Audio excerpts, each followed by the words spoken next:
Yo guys, Simon B1471 checking in, and welcome to my honest review for Rainbow Six Siege. Now, I've had my hands on the game now for a couple of weeks. I know this review's coming a bit late, however I picked this game up late because I was struggling for a video game which, you know, I was enjoying playing. So anyway, Tom Clancy, Rainbow Six Siege. It's basically a first-person shooter game developed by Ubisoft, and it's also published by Ubisoft.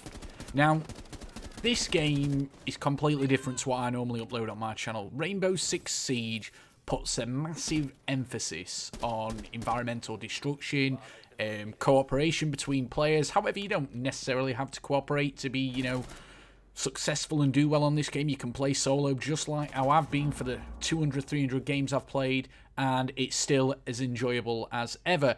Now, the majority of this game is going to be 5v5 online, you know, 5 of you versus 5 other human beings somewhere in the world. However, it does have a single player mode called Situations, and they're basically a single player mode versus AI just to learn you the game, because this game does have a very steep learning curve, unlike a lot of other point and shoot FPS games on the market today.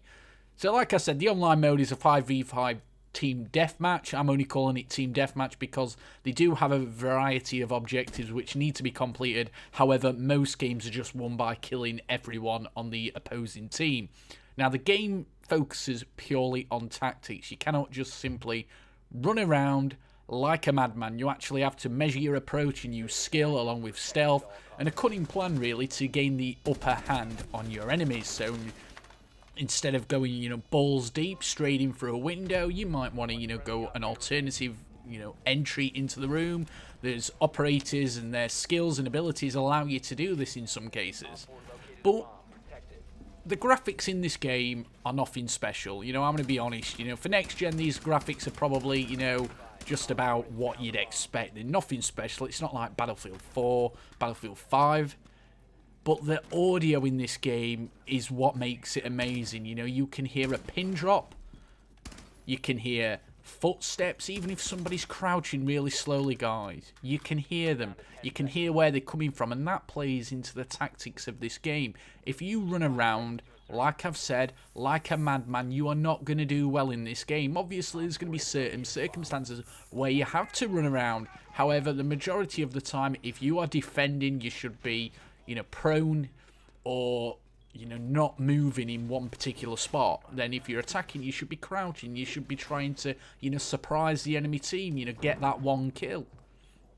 But the more I play this game, personally, I think the better it gets. I'm learning the mechanics, I'm learning the maps, because the map knowledge is a skill in this game. I know a few of the maps, but there's at least half of them where I'm pretty much struggling, and I see my scores reflected in that.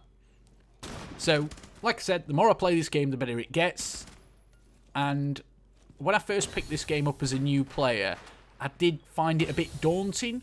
But like I've said, as you get to learn the mechanics and get accustomed to the controls of this game, it is a pleasure to play. Now, this is the biggest thing what made me happy about this game. You know, I know Ubisoft gets bad press just like Activision and all the other, you know, developers, EA, etc.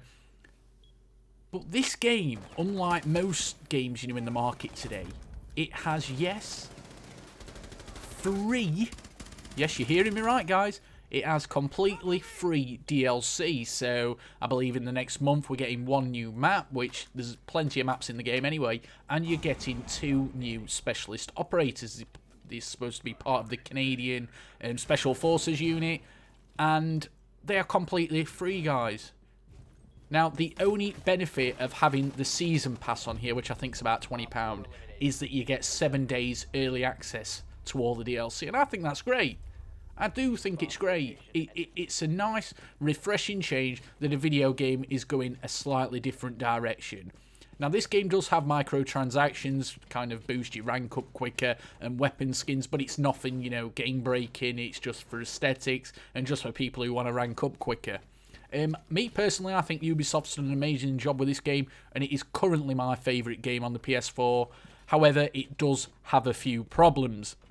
Now, sometimes the servers in this game can be a little unstable, so you'll be going to join a match in multiplayer and it will not so much freeze, but it'll never match you up. It'll be waiting for 1 or 2 players either on your team or the enemy's team. Now, this can be a bit frustrating. However, when this has happened to me, I've just backed out and then gone back into find another match, and it normally works without any problems. Bit annoying, but it's not game breaking. Now, a few people have said to me, "Oh, do you hate the team killing?" Now, team killing can be a big issue, because this game tries to be as realistic as possible. You can kill your own teammates, and I have, you know, been team killed at least 3 times deliberately, where somebody's just stood behind me and headshotted me. You know, in this game, it's as realistic as it can be. You know, you shoot anybody in the head with any weapon on this game, they will drop like a sack of potatoes. But I've only had this happen to me 3 times, and I've played this game now for probably 200, 300 matches in multiplayer, so it's not a big problem. However, if you get in that game with that knobhead who is just, you know, blatantly just being a dickhead and killing people, you know, you can kick them out. There's a kick feature in the game to do that. However, if he kills 2 people in 1 game, it will automatically kick them, guys. You know, 1 error, 1 team killing can be a mistake, but any more than that, and the game actually recognises that this guy is, you know, deliberately trolling people. So that is pretty much it for today, guys. If I was to give this game a rating out of 10, this would get 8 out of 10 from your boy CyB. So if you've enjoyed this video, guys, if you could click that like button, or alternatively, if you're new here, if you could subscribe, that would be greatly appreciated. So my name's SimonB1471. I've tried to be as honest as possible. Bye for now.